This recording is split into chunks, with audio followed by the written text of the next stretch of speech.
중노년의 전신 근력 중에서 특히 엉덩이랑 하체 근력이 중요한 이유는요, 하체 근력이 노년기에 어떤 독립적인 생활을 하는데 핵심이기 때문에 그래요. 다리가 튼튼해야 어디 가더라도 걸어갈 거 아니에요. 근육이 줄어들면 그만큼 부상의 위험이 올라가고 사망률도 올라간단 말이에요. 그래서 근력 운동이 중요합니다. 집에서도 쉽게 쭈글쭈글해진 근육을 탱탱하게 되살리는 하체 운동법 지금부터 알려드릴게요. 먼저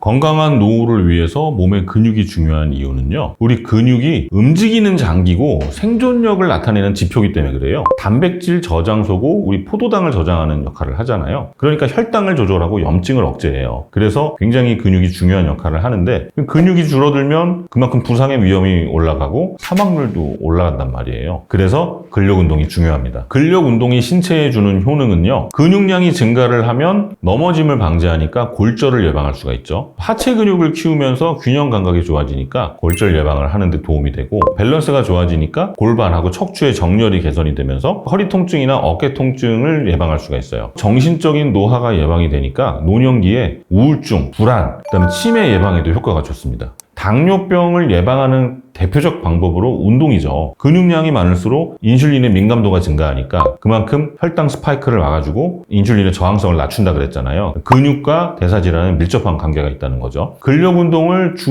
2회 이상 실시한 성인을 대상으로 검사를 해봤더니 제2형 당뇨병 위험이 한 30에서 40% 정도 감소했다는 논문이 있는 걸로 봐서는 근육이 대사 질환을 막는 데 큰 도움을 준다는 겁니다. 게다가 고지혈증에도 개선을 시켜주고 혈압 관리에도 도움을 주고요. 근육과 대사량은 밀접한 관계가 있다고 볼 수 있습니다. 어르신분들 중에는 진료실에 들어오면 운동 좀 하세요? 그러면 저는 매일 걸어요 라고 얘기하시거든요. 근데요, 걷기 운동만으로 근력을 유지하기는 어렵습니다. 왜냐하면 우리 걷는 운동은 대표적인 유산소 운동이잖아요. 물론 심폐지구력을 향상시키는 데는 도움이 될 수 있어요. 혈액순환을 좋게 하고. 근데 근육을 증가시키지는 않아요. 근력 운동이라는 건 스쿼트를 한다든지 브릿지 운동을 한다든지 아니면 탄력 밴드 같은 걸 이용해서 직접 운동을 해야만 근육량이 증가가 되고, 그 근육량이 증가가 돼야 관절을 보호하고 대사 증후군을 막을 수가 있습니다. 걷기 운동만 하지 마시고 근력 운동을 함께 해주셔야만 1%씩 줄어드는 걸 오히려 반대로 근육을 키울 수 있는 기회가 생기는 겁니다. 특히 60세 이후에는 근육이 더 빨리 사라지거든요.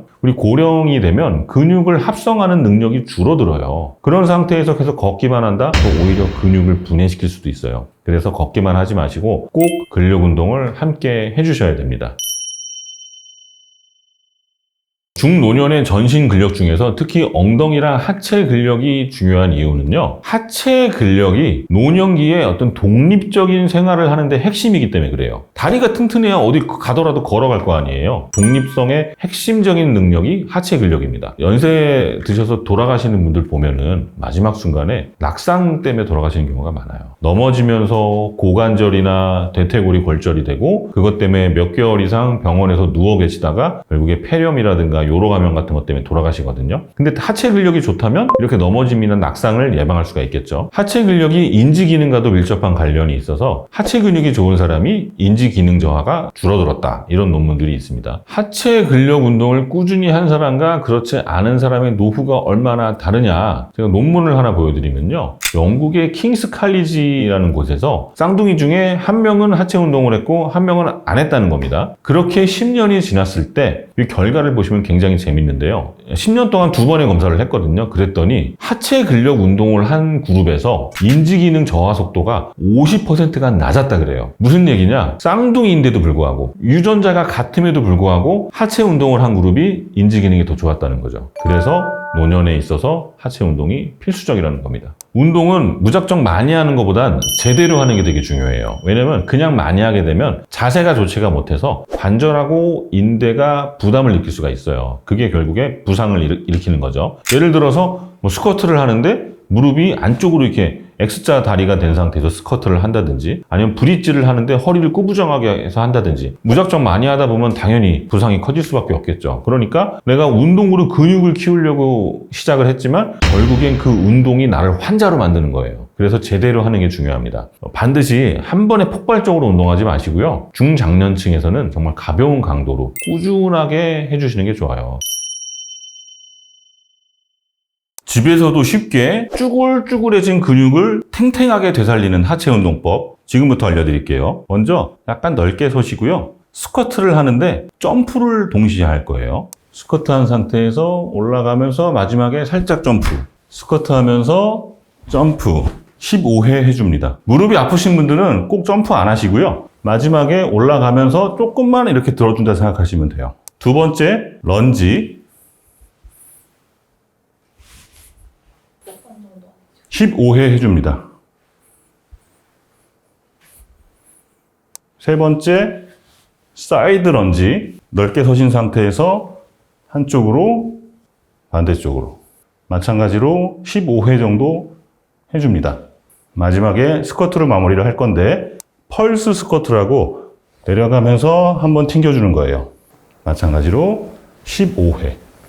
쪼글쪼글해진 여러분의 하체도 탱탱하게 좋아질 수 있습니다. 하체 근력 강화되는 것 이외에 얻을 수 있는 효과는요.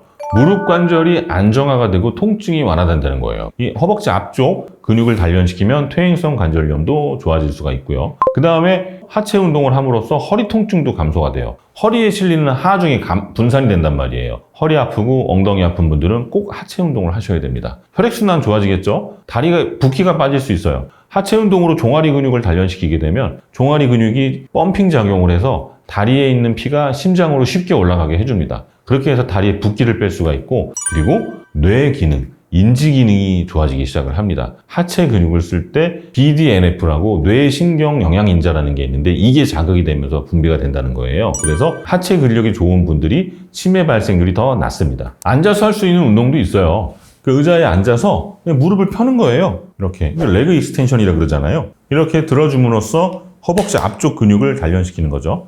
한번 들면 3초 유지하고 내리고, 들고 3초 유지하고 내리고. 이거를 좌우 번갈아서 10번에서 15번 정도 해주세요. 그냥 하기 심심하면 모래주머니 같은 거 걸고 해주면 조금 더 강도를 올릴 수가 있겠죠. 두 번째로는 의자에 앉아서 까치발 드는 겁니다. 이렇게 앉아서 힐레이즈를 쭉 해주는 거예요. 올라갔으면 2초 버티고 내리고, 올라갔으면 2초 버티고 내리고. 이것도 한 번 해줄 때 15번에서 20번 정도 해주시면 종아리 근육이 강화가 되니까 하체 부종을 줄이는 데 도움을 받을 수 있습니다. 누워서 할 수 있는 방법은 누운 상태에서 다리를 쭉 들어 올리는 거죠.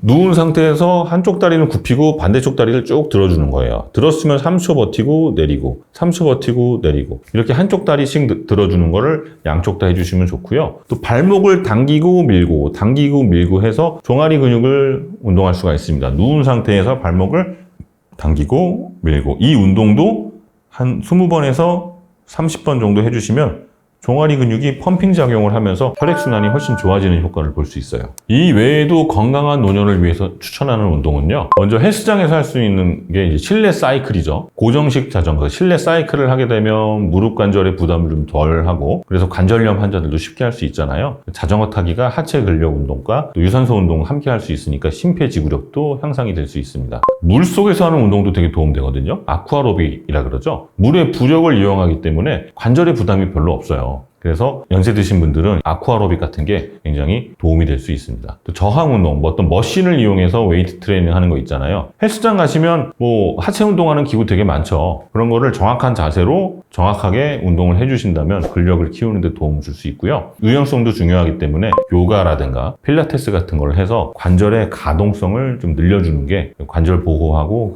근육을 늘리는 데 도움을 받을 수 있습니다. 등산 좋아하시는 분들은 그냥 등산하지 마시고 꼭 스틱을 가지고 노르딕 워킹 같은 거, 노르딕 워킹이라 그러죠. 등산하실 때 꼭 스틱을 갖고 하시면 관절의 부담을 줄이고 넘어지는 것도 방지할 수가 있고, 또 등산하면서 하체 운동만 하는 게 아니라 이 스틱을 가지고 상체까지 함께 운동을 할 수가 있어서 굉장히 좋은 팁이 될 수 있습니다. 근력 운동을 이제 했어요. 마무리로 해줘야 되는 거, 우리 쿨다운이라 그러죠. 마지막에는 꼭 가벼운 스트레칭을 해주셔야 됩니다. 그래서 운동을 하게 되면 근육이 확 수축이 되니까 이거를 좀 이완시켜야만 다음날 통증을 줄일 수 있어요. 예를 들어 뭐 햄스트링 근육이라든가 대퇴사두근이라든가 뭐 종아리, 엉덩이 쪽 근육 위주로 스트레칭을 해주시고요.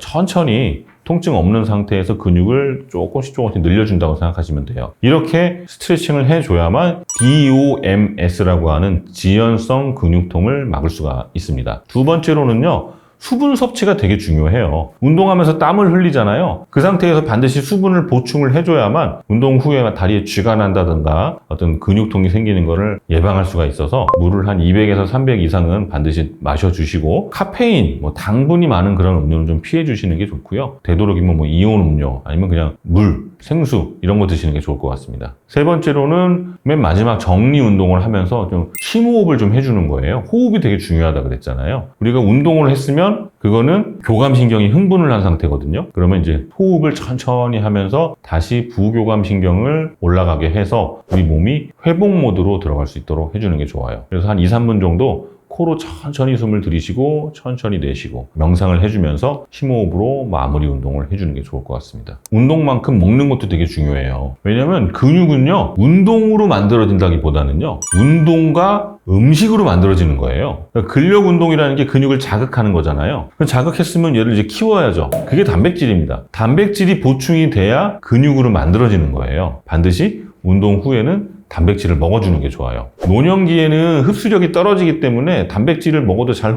소화 흡수를 못 시켜요. 그래서 소화되기 좋은 그런 단백질을 먹는 게 좋고요. 대표적으로 두부 아니면 식물성 단백질 이런 것들이 아무래도 소화하기가 더 편하고 좋겠죠. 새끼 기준으로 해서 하루에 60g 정도 단백질을 먹는 게 좋습니다. 노년의 근력 강화를 위해서 추천하는 식품은요. 아까 얘기한 두부, 콩, 그 다음에 달걀, 생선, 그 다음에 유제품 있죠. 유제품이랑 견과류, 과일 중에는 이제 바나나, 고구마 이런 거, 그 다음에 생선 아까 얘기했지만 등푸른 생선이 또 오메가3가 풍부하니까 그런 거 함께 먹으면 될 것 같고요. 방금 얘기한 이런 식품들 잘 챙겨 드시면 될 것 같습니다.